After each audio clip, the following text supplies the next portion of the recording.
Nosso culto de Páscoa, claro que tem a morte e a ressurreição de Jesus como principal tema. Porque, no fim das contas, a Páscoa e toda a nossa vida cristã é tudo sempre sobre Jesus, do começo ao fim. Mas dentro da nossa série, nós estamos focando a atenção em algumas pessoas que estiveram ao redor da cruz.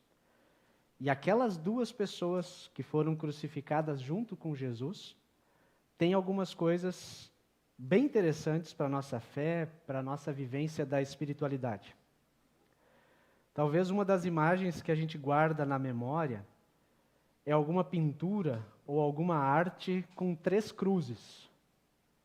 Muitos de vocês acreditam que tem essa imagem, né? Quando pensa em cruz, crucificação, vem aquela cena com 3 cruzes. Isso porque a Bíblia relata que Jesus estava ao centro, tendo outras 2 pessoas sendo crucificadas também, uma de cada lado. Mas a pergunta que a gente se faz é: quem são essas pessoas? Por que essas pessoas estavam recebendo pena de morte? A cruz era a pena de morte da época. Os evangelhos chamam esses dois homens de criminosos, bandidos, ladrões, dependendo da tradução, malfeitores. Né? Um malfeitor é o contrário de benfeitor. Um benfeitor é que faz coisas boas, um malfeitor faz coisas más. O que é certo é que esses 2 tinham cometido crimes, e provavelmente eram crimes considerados graves, porque eles estavam recebendo a pena máxima. Naquela época, um simples roubo não dava pena de morte. E o fato de um deles, né, ter se referido a Jesus como um Messias, ele chamou, né, você não é o Messias? O fato de um deles ter se referido a Jesus como sendo um Messias impotente, porque parece que é irônico ali, né? Você não é o Messias? Desce da cruz, te salva. Indica que possivelmente eles pertenciam a um grupo de revolucionários que promoviam luta armada, era muito comum no tempo de Jesus, e que esperavam por um Messias guerreiro, que viesse com poder para expulsar os romanos, que eram invasores em Jerusalém. Pode ter sido a natureza subversiva desses crimes que rendeu para eles a pena da crucificação. Até hoje existem grupos assim, né, que se levantam de tempos em tempos contra o sistema estabelecido e muitas vezes precisam cometer crimes, roubos, tráfico, toda sorte de coisas ilegais para terem recursos, para se manter, para manter a revolução funcionando. Até hoje tem grupos assim. Havia grupos desse jeito no tempo de Jesus. Gente que se dispunha a pegar em armas para lutar contra a dominação estrangeira, muitas vezes até motivados por um sentimento muito nacionalista, muito, do ponto de vista da nação, talvez bom, mas eles faziam isso. É provável que esses 2 tenham sido presos por esse motivo. Se revoltar contra o império era passível de pena de morte. Quando você vai contra o Império Romano, aí você mexeu com gente grande. Nesse trechinho nós percebemos o encontro de Jesus com os malfeitores na cruz. E um deles tira sarro de Jesus, zomba, dizendo que se ele fosse realmente quem ele dizia que era, ele tinha que ser capaz de se salvar. Já o outro reconhece que estavam passando por aquela punição de maneira justa, porque eles tinham cometido atos terríveis, mas que Jesus não tinha feito nada de mal. E então Jesus diz para esse segundo homem que naquele mesmo dia ele estaria com ele no paraíso. Esses 2 homens, 2 culpados, nos mostram, nos apontam para 2 caminhos possíveis diante de Jesus. Só 2. Diante de Jesus só há 2 possibilidades. Ou você crê e é salvo, ou você não crê e está condenado. Não tem meio termo. Diante de Jesus a gente não fica em cima do muro. O primeiro criminoso insulta Jesus, assim como muitos tinham feito naquele momento. Alguns soldados também fizeram. O povo ficou ali olhando e os líderes judeus zombavam de Jesus. Ele salvou os outros. Agora que salve a si mesmo, se ele é de fato o Messias que Deus escolheu. Prestem bem atenção. Esse primeiro criminoso, Assim como os líderes judeus, assim como muitos soldados, todos eles estavam diante de Jesus, naquele momento máximo, mas não reconheceram Jesus como seu Salvador. Para eles, era mais um criminoso na cruz. É como se estivessem dizendo: olha, eu até posso vir a crer que você é o Filho de Deus, mas se você realmente é o Filho de Deus, então faz alguma coisa agora, porque agora é o momento crucial. Nós estamos aqui pregados na cruz, mais cedo ou mais tarde a morte chega. Salva-te a ti mesmo, Jesus. Para eu acreditar que você é o Messias, você vai ter que agir como eu acho que o Messias tem que agir. Mostra o teu poder. Prova que você é Deus. É como se eles estivessem dizendo: se você é realmente o Filho de Deus, desce da cruz. Agora mostra que vocês são fortes. Mal sabia ele que o fato de Jesus ser o Filho de Deus foi o que fez ele ser levantado na cruz. Não era para descer, era para estar na cruz mesmo. A gente age de um jeito parecido quando nós começamos a achar que Deus tem que fazer aquilo que eu acho que é certo. A gente às vezes se pega pensando assim, né? Deus tem que fazer o que eu acho que é certo. Ah, mas Deus não vai castigar os descrentes no inferno porque Deus é amor, então não faz sentido. O amor não condena, e a gente começa a duvidar de algumas coisas que Deus diz. Ah, mas Deus não pode me enviar sofrimento porque Deus ama a humanidade, então não faz sentido. E olha, muitas vezes Deus não vai fazer sentido. Deus não faz sentido sempre para nós. Porque para Deus caber na sua cabeça, a sua cabeça precisa ser maior do que Deus. A quantidade de água que está aqui dentro desse copo, ela é menor do que o copo. Se fosse maior, não ia caber no copo. No mundo existe muito mais água, mas apenas um pouquinho de água cabe aqui no copo. Com Deus, não é diferente. O que eu estou querendo dizer é que Deus não vai agir, não vai ser, não vai agir conforme as expectativas que nós criamos dele. Porque a gente cria expectativas a respeito de Deus e imagina que ele deveria ser como eu quero. E nisso eu estou me colocando eu no lugar de Deus, né? Porque eu quero que seja assim. Um exemplo. Esses dias eu li que estão de novo querendo fazer uma expedição tripulada para a Lua. Viram essa notícia também? Vão mandar astronautas aí nos próximos anos para a Lua de novo. Muitos dos mais antigos vão lembrar da frase que o primeiro homem que foi levado ao espaço e conseguiu voltar, a frase que ele disse. Vocês lembram? Os mais antigos aí que viram talvez isso acontecer, foi na década de 60. A Terra é azul e eu não vi Deus. O Yuri Gagarin, o astronauta russo. Talvez ele tivesse alimentado a esperança de que, indo até os limites do céu, ele poderia ver Deus.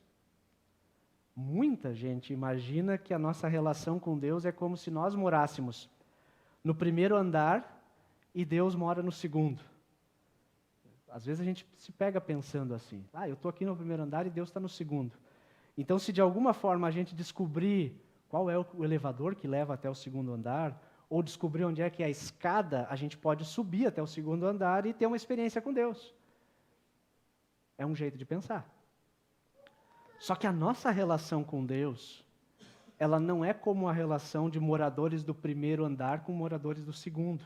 Quem mora em apartamento assim, sabe que às vezes a relação é turbulenta, né?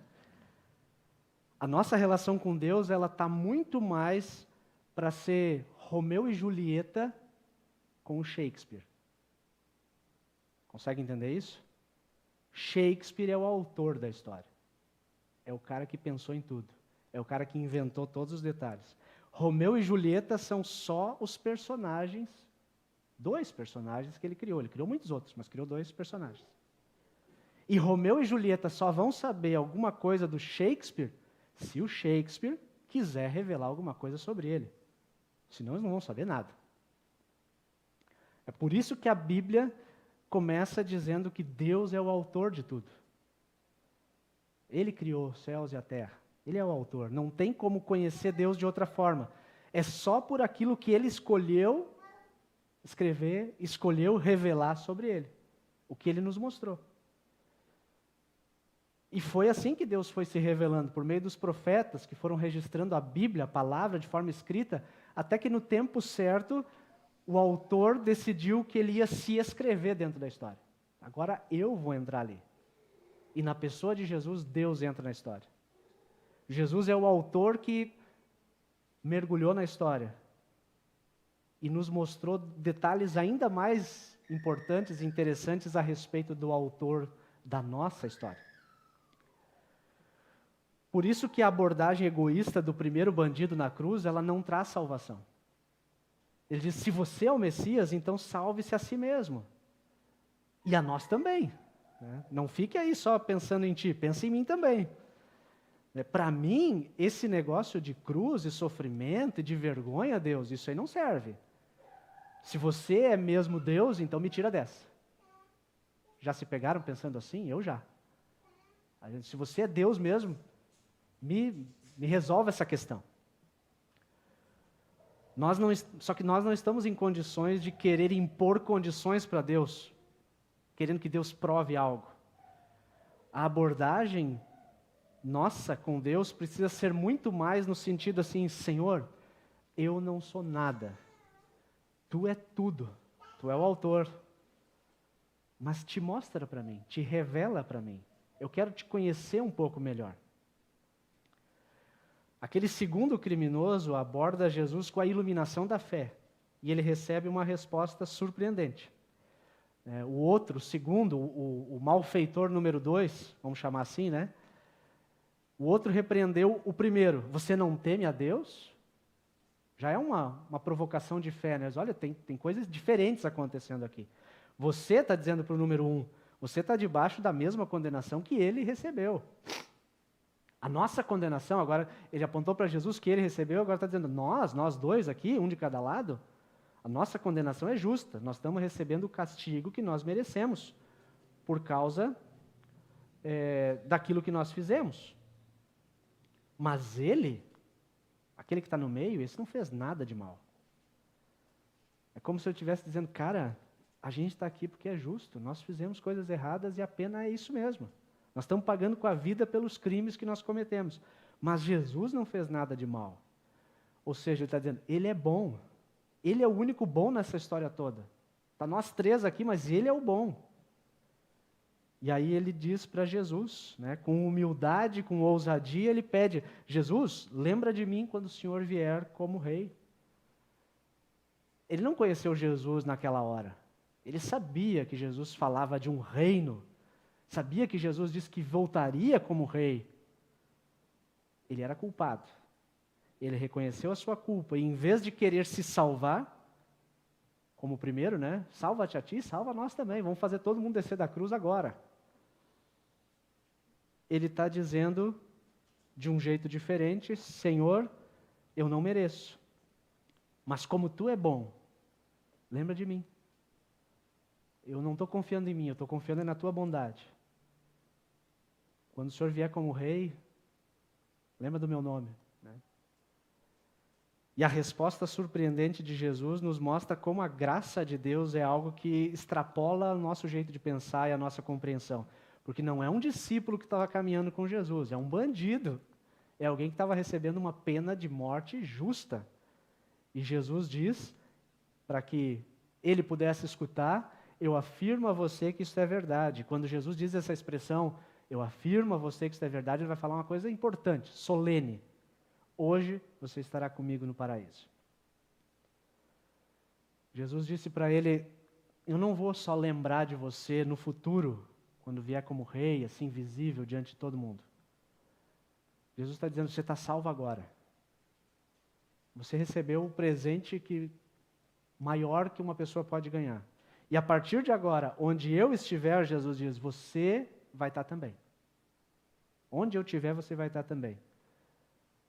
Acontece que hoje eu vou estar no paraíso, porque nós estamos aqui deixando essa vida como a gente conhece. Por isso você vai estar também no paraíso, porque quando você tem fé, você é um comigo, Jesus está dizendo. A gente sempre se preocupa, e muito pano para manga já deu, pensando no hoje. Né? Parece que a palavra mais importante é o hoje, é que dá discussão. Mas talvez a palavra mais importante naquele versículo seja, você vai estar comigo. Você não vai estar sozinho lá. A partir do momento que você crê, você é um comigo. E aqueles dois culpados, de certa forma representam a humanidade diante de Jesus. Nós todos somos culpados. Não existe nenhum justo, a Bíblia diz. O nosso egoísmo, as nossas pressuposições, até aquelas nossas expectativas sobre Deus, sobre como Deus deveria ser, como Ele deveria agir, tudo isso nos leva para longe de Deus. A fé, o reconhecimento da culpa, a confiança na bondade de Deus, nos puxam para perto dele a ponto dele mesmo dizer: aonde eu estiver, você vai estar também.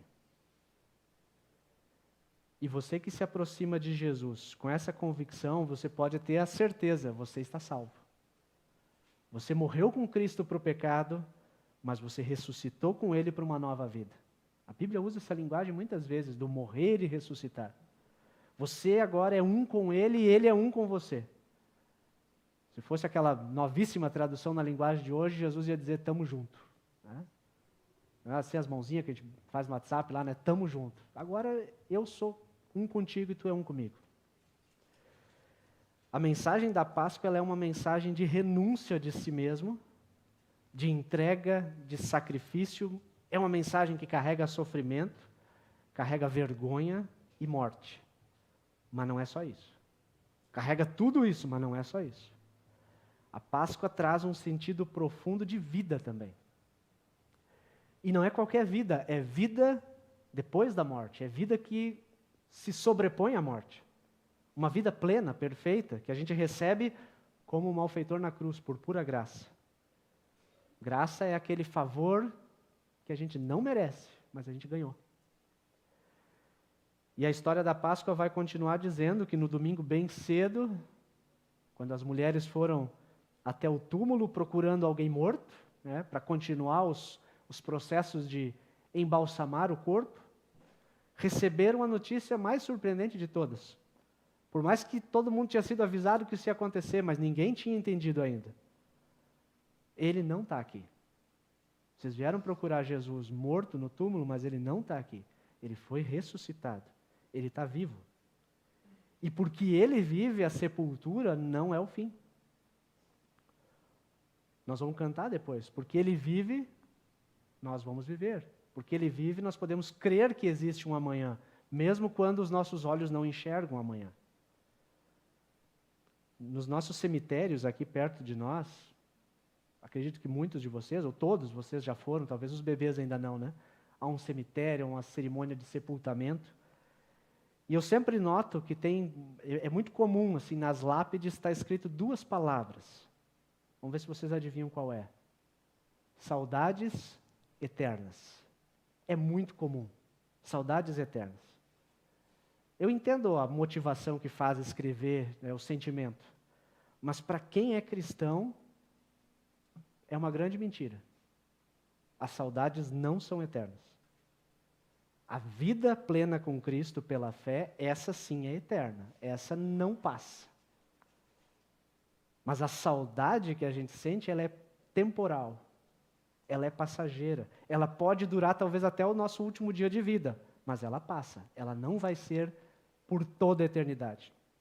Você só vai sentir saudade enquanto você estiver por aqui.